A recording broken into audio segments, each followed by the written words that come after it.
sakit di rumah.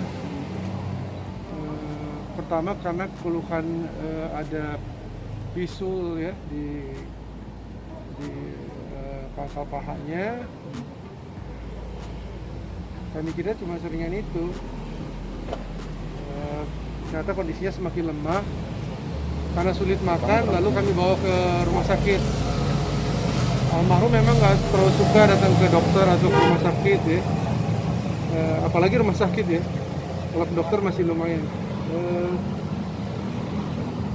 Setelah didiagnosa ternyata kadar gula dalam tubuhnya memang, gula darah dalam tubuhnya itu tinggi sekali, makanya langsung masuk ICU. Dan setelah di ICU memang didiagnosa memang tidak ada infeksi apa seperti COVID-19 itu nggak ada. Yang ada adalah infeksi yang terjadi karena lukanya, luka di bagian tubuhnya ya, bagian bawah tubuhnya. Dan luka itu menjadi sulit sembuh, menjadi infeksi karena ada gula, karena ada gula darah yang tinggi. Dan demikian juga sebaliknya, jadi gula darah tinggi karena ada lukanya juga, jadi sedikit ini ada macam komplikasi gitu. Jadi ada bakteri, tapi bukan corona atau covid, itu karena luka. Jadi dicoba tangani dengan alat juga, tapi ya meskipun sudah banyak usaha yang dilakukan, obat-obatan, Tuhan berkehendak lain. Tuhan mau panggil ibu saya hari ini, dan saya dan keluarga saya, adik kakak saya, seluruh saudara-saudara juga harus mengikhlaskannya. Ibu saya udah 80 tahun, baru 80 tahun 3 Juni kemarin, dan memang selama ini nggak pernah ada keluhan kesehatan, relatif sangat energetik, sangat sehat, sangat baik keadaannya. Berarti nggak ada tidak ada riwayat mas ya? Nggak ada riwayat sakit sebelumnya? Juga kotor ya? Apa? Kalau tidak ada riwayat sebelumnya ada penyakit sendiri? Nggak ada setahu saya. Ibu saya nggak punya riwayat apa yang serius gitu. Sempat punya firasat mungkin? Apa? Sempat punya firasat mungkin? Firasat enggak sih. Cuma saya pikir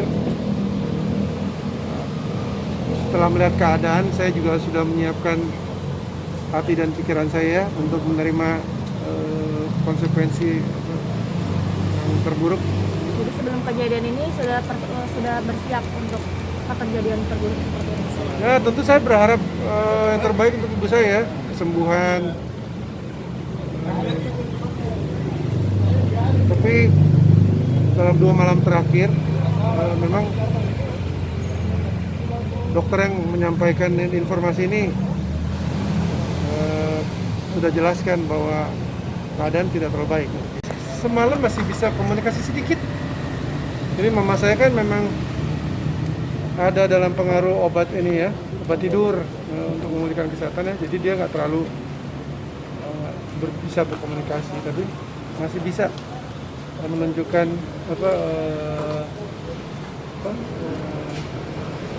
gerakan mata untuk bilang iya gitu ya. Masih sebelum jam 9 malam kemarin masih bisa sedikit berkomunikasi, cuman jawab iya enggak gitu, sedikit ya, dengan gerakan kepala sendiri. Sosok almarhum mata mas sendiri gimana mas? Buat saya dan buat adik kakak saya, almarhumah ibu saya adalah sosok ibu yang ideal. Ibu yang ideal, beliau sangat penyabar, sangat perhatian pada masing-masing kami. Meskipun kami berbeda-beda, saya kan ada 5 bersaudara ya, saya anak keempat. Tapi perlakuan dia sangat adil untuk kami semua.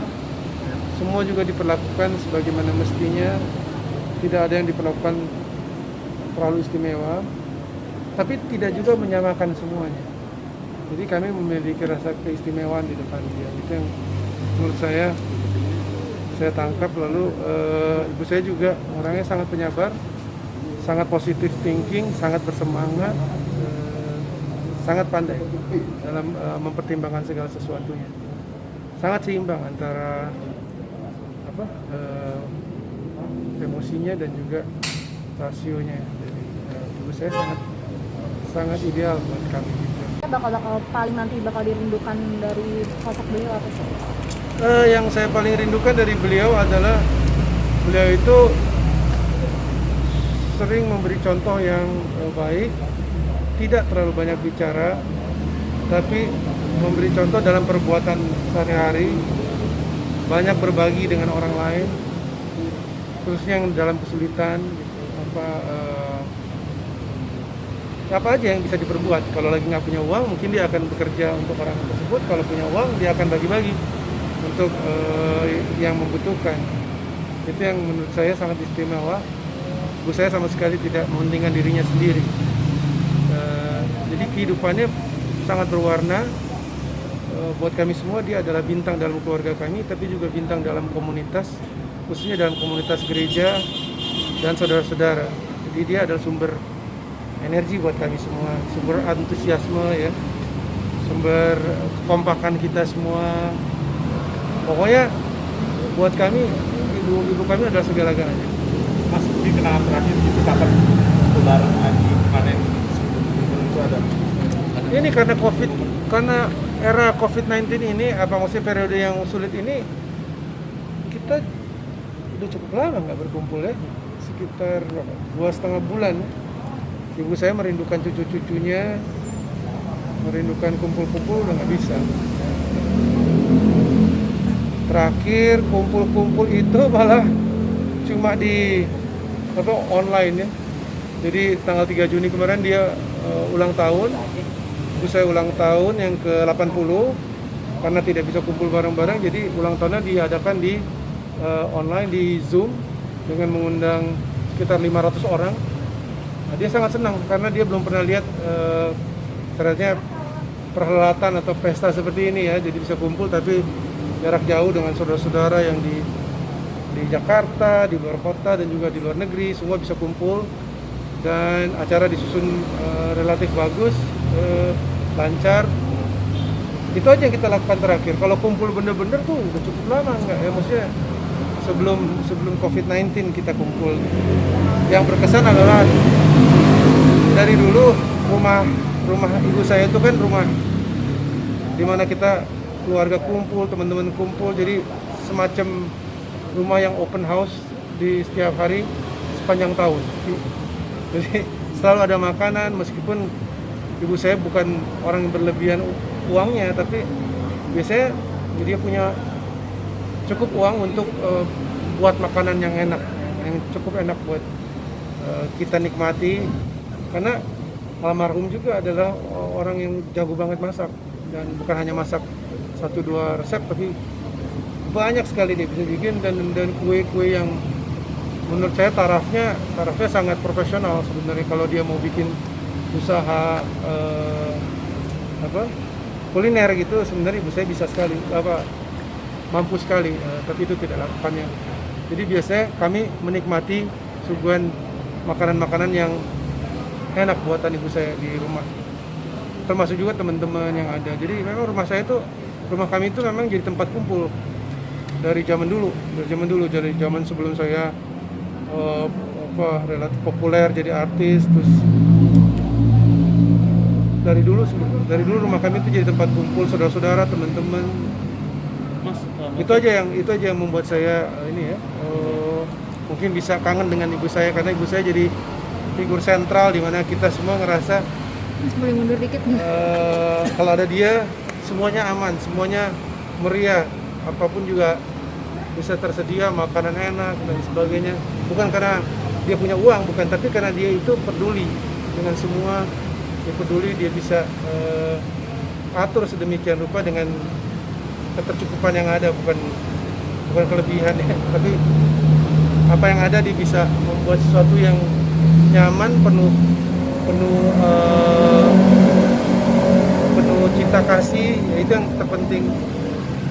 Saya itu rasa cinta kasihnya terhadap siapa saja, saudara-saudara, teman-teman saya itu sangat besar. Sangat besar. Belum. Ada permintaan dari ibu yang belum tercapai nggak? Ya belum sempat ketemu Ahok. Dia pengen banget ketemu Ahok. Waktu ulang tahun tanggal 3 Juni, almarhum ibu saya tuh pesan waktu itu, coba kamu minta ucapan ulang tahun dulu sama Ahok. Mungkin dia ngerasa ya adalah salah satu pengagum Pak Ahok. Itu saya juga berapa kali ketemu, cuman belum sempat merekam gitu, belum sempat merekam. Saya sangat menyesal gitu. Nggak sempat minta Pak Ahok untuk merekam, itu permintaan dia tuh. Ya juga, tapi waktu itu dalam konteks ulang tahun dia ya, dalam konteks ulang tahun. Kalau permintaan dia, saya tahu yang paling dia utamakan adalah hubungan baik antara kita semua, antara saya dan kakak saya dengan adik saya, hubungan baik kita dengan seluruh anggota keluarga, dengan teman-teman. Dan dari ibu saya belajar bahwa hubungan baik adalah yang terutama. Artinya cinta kasih, ya, saling pengertian, itu yang menciptakan kenyamanan, bukan yang lain. Dan itu yang saya kagumi dari ibu saya. Dia seperti apa ya? Seperti matahari dia menyinari semuanya, kehangatan itu semua. Terakhir mungkin rencana dikuburin di hari Apa? rencana Dimakamkannya hari apa dan di mana? Ibu saya akan dimakamkan ya hari Minggu. Nanti tempatnya masih kami rumingkan.